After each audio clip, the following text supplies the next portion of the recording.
আসসালামু আলাইকুম বন্ধুরা, আশা করি সবাই ভালো আছো। নিয়ে আসলাম তোমাদের মাঝে হাঁসের মাংস ভুনা রেসিপি। তো মাংসটাকে আমি রেডি করে নিয়েছি। এবার দিয়ে দিচ্ছি পেঁয়াজ পেস্ট, হলুদের গুঁড়ো, মরিচের গুঁড়ো, ধনিয়া গুঁড়ো, ভাজা জিরের গুঁড়ো, আদা রসুন পেস্ট, লবণ ও সরিষার তেল। এবার ভালো করে মাখিয়ে 10 মিনিটের জন্য রেস্টে রেখে দেব।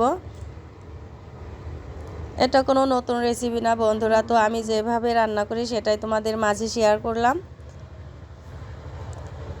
তো ফিরে আসলাম 10 মিনিট পর। তেলের মধ্যে দিয়ে দিলাম তেজপাতা, দারচিনি, এলাচ ও কিছু পেঁয়াজ কুচি। পেঁয়াজটাকে লাল লাল করে ভেজে নেব। তো বন্ধুরা, আমার ভিডিও তোমাদের কার কাছে কেমন লেগেছে অবশ্যই কমেন্ট করে জানাবে। তো এই পর্যায়ে দিয়ে দিচ্ছি মেখে রাখা হাঁসের মাংস। পেঁয়াজের সাথে মাংসটাকে ভালো করে মিশিয়ে নিয়ে ঢাকনা দিয়ে ঢেকে রাখবো।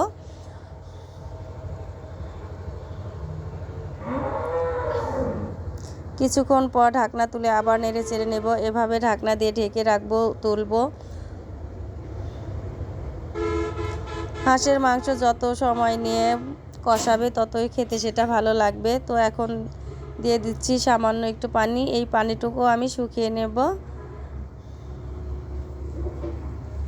যারা নতুন বন্ধু আছো তারা দেখে বুঝতে পারছো কীভাবে আমি রান্নাটা করে নিচ্ছি।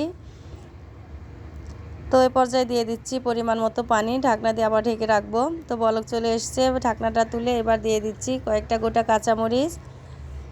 এভাবে কিছুক্ষণ রান্না করে নেব মিডিয়াম আঁচে। তো রান্নাটা একদম শেষের দিকে। এখন দিয়ে দিচ্ছি গরম মশলার গুঁড়ো। গরম মশলার গুঁড়োটা দিয়ে 5 মিনিটের জন্য আমি চুলায় রেখে দেব। এ পর্যায়ে চুলার জালটা আমি একদম বন্ধ করে দিয়েছি।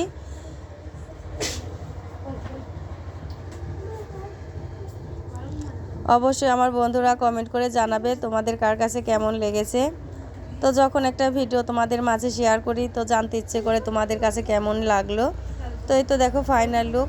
আশা করি আমার বন্ধুদের ভালো লেগেছে। ধন্যবাদ সবাইকে।